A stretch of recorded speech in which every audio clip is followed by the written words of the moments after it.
भोकरदन तालुक्यातील पारद येथे सध्या बालाजी उत्सव सुरू असून याच दरम्यान रविवार दिनांक 29 मार्च रोजी स्थानिक आणि पाहुण्या कलावंतांनी रवी लोखंडे दिग्दर्शित विहीर चोरीला गेली हे लोकनाट्य सादर करून प्रेक्षकांची वाहवा मिळवली. पारद येथे श्री बालाजी उत्सव मोठ्या धूमधडाक्यात सुरू असून त्यानिमित्त विविध धार्मिक, सांस्कृतिक आणि सामाजिक कार्यक्रमांची रेलचेल सुरू आहे.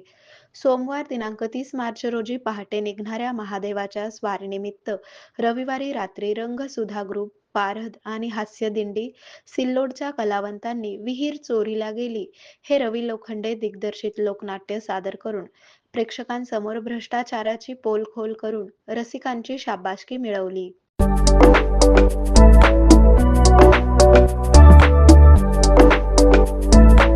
या दरम्यान कलावंतांनी गण, गवळण, मुजरा, बतावणी, लावणी, वग नाट्य आदी पारंपरिक कलाप्रकार सादर केले.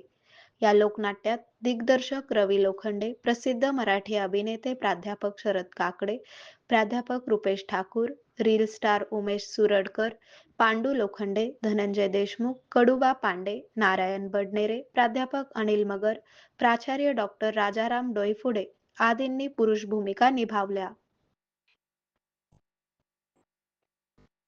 तर लावण्य सखी साधना तर लावण्य खणी साधना विटोरे, रुबी पाटील, सुकेशिनी जाधव यांनी सुंदर नृत्य अदाकारींसह महिला भूमिका साकारल्या.